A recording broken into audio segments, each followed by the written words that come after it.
Alright, we're gonna be starting off the video this week with a light history lesson, because the context is kind of important for this one. Are we good? Good. Let's get into it.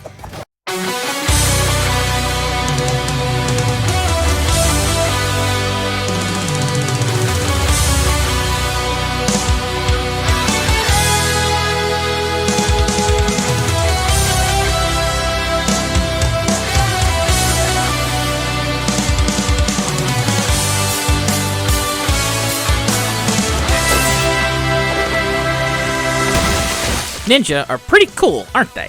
And video games certainly agree. Across various fighting games, stealth games, and even one of From Software's best, you can play as a goddamn ninja. One of the most well-known has to be Ninja Gaiden. Developed by Tecmo from 1988 to 1991 for the NES, the Ninja Gaiden games were, even for the era they were released in, fucking brutal. I can only speak to the first game because I decided to play it for the culture when I was around 19. I wanted to see if it was as hard as people said, and speaking from personal experience, it was kind of a dick, but it was fun at the same time. This led to a lot of ports to other systems and to sequels, followed by a decade of nothing, and then the release of Ninja Gaiden for the original Xbox in 2004. It was a decidedly more three-dimensional take on the series' action and difficulty, and it received an updated re-release in 2005 called Ninja Gaiden Black, which is, in my humble opinion, one of the best action games ever made. A game so fucking good that I bought it off the old Xbox Marketplace before it got shut down because I wanted to ensure that I had it. Following a few years of re-releases in the form of Sigma on the PS3 and the sequels of Ninja Gaiden 2 in 2008, and the controversial to say the least Ninja Gaiden 3, there was nothing from 2015 to 2024. And then, Koei Tecmo remembered that people liked these games and then announced not one, not four, not two, but 3 new Ninja Gaiden games, all for 2025 release. An updated re-release of Ninja Gaiden 2 called Ninja Gaiden 2 Black, a brand new numbered entry in the series called Ninja Gaiden 4 that's being co-developed by Platinum. I'm kind of lukewarm on that one, considering that Platinum's track record hasn't been the best post-Nier Automata. And of course, this week's video topic, Ninja Gaiden Ragebound. It's a new 2D Ninja Gaiden game in 2025 by way of collaboration between Dotemu and the Game Kitchen, the Spanish developers of the Blasphemous games, which I should really get to one of these days. And with all of that table setting out of the way between the decade of absence and the changing of action games, I think it's time I talk about the actual video game part of Ninja Gaiden Ragebound. So let's talk about the story. Ninja Gaiden Ragebound takes place before and during the original NES Ninja Gaiden. So much so that the main prologue starts with a modern recreation of the cinematic for its time clash between the two unknown ninjas. You then slip into the shoes of Kenji Muzo, a Hayabusa clan ninja in training. Shortly after your training session, things immediately go sideways when demons attack the Hayabusa's hidden village like clockwork. Following this, Ryu goes off to America to do the Ninja Gaiden 1 storyline, while Kenji gets embroiled in a plot involving demons, the CIA and all their sketchiness, and an alliance with Kaori, a member of the Hayabusa clan's generational adversary, the Black Spider clan. As a side story for an unspecified time in Ninja Gaiden's weird, confusing timeline, it's pretty good. I try not to get too caught up in a canon of stuff like this because I eventually get obsessive and need to remember that it's only a video game. I really should relax. There are a lot of text conversations like how it was in the NES games, but updated for modern sensibilities and whatnot. But it also goes a long way to highlighting how good a lot of the dialogue is. The standouts have to be the conversations between Kenji and Kaori. It's made abundantly clear from the get-go that these two fucking hate each other at the start, which is understandable considering the animosity between their two clans. They constantly take swipes and jabs at each other, but as time goes on, they begin to develop a mutual respect and eventually even a friendship. They still take shots at each other every now and then, but it's more friendly jabs and less "you and your whole family deserve to die" type shit.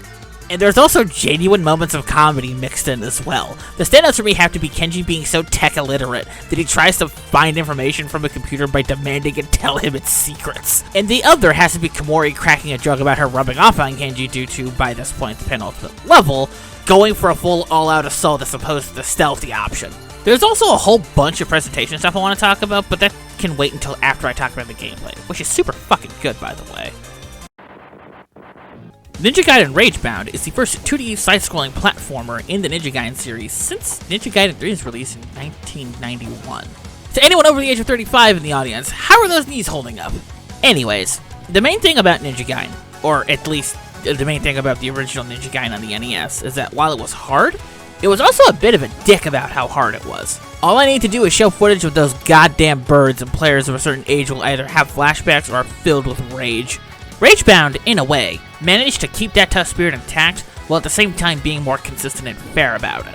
A lot of this is due to time's inexorable march forward over the last 30-something years, but it's also because of the way that Ragebound plays with the expectations of a 2D Ninja Gaiden game.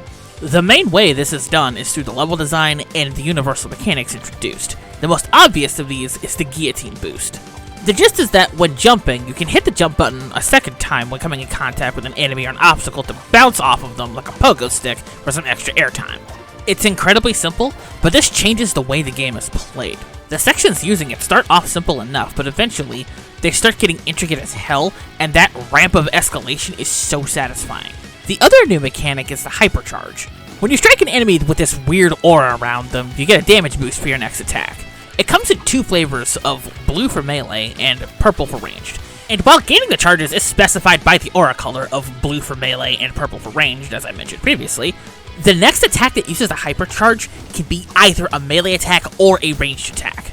The guillotine boost and hypercharge are both clearly defined, but also incredibly flexible with how they function.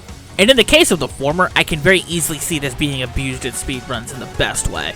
And this works across both characters. Yep, you didn't mishear, I said both. While you do play through most of the game as Keiji, due to circumstances in the story, you are accompanied by Komori's soul. There are these specific altars that let you swap over to the Demon Realm as Kaori for a short amount of time.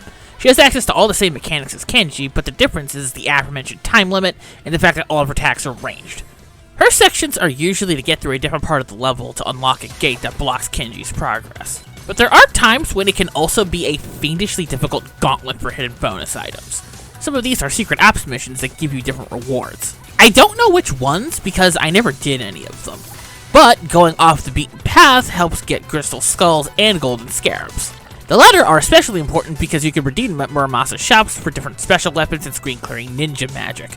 I stuck with the default equipment for the majority of the game until I needed to use the shield for extra protection.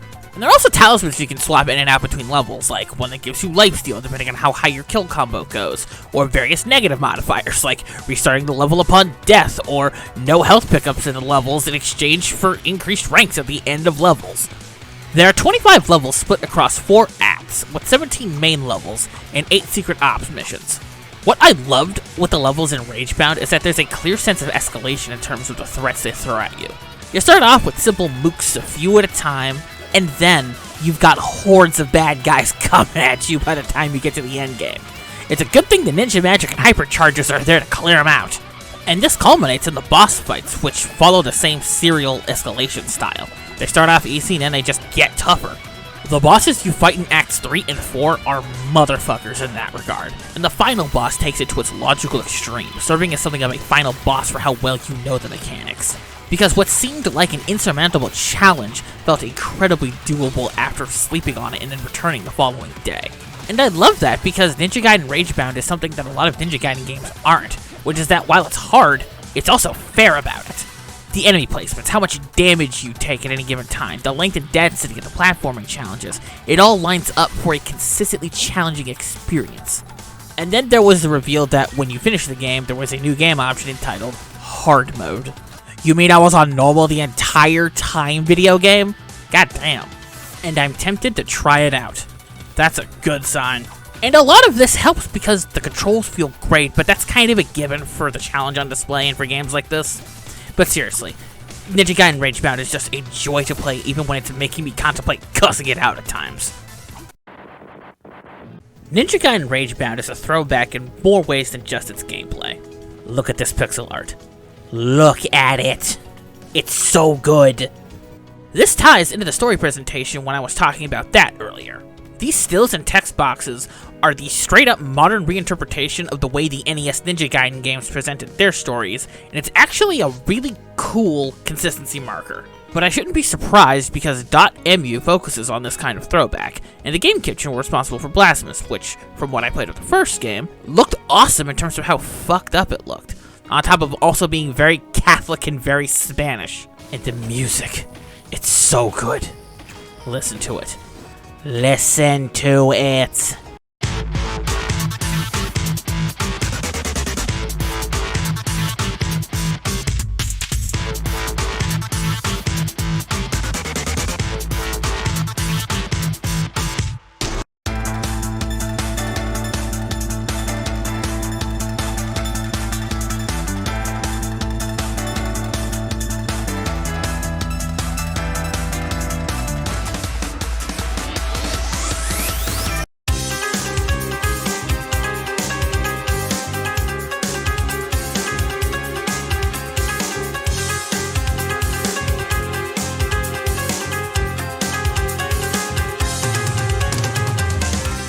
It was done primarily by Sergio de Prado, with some guest composers.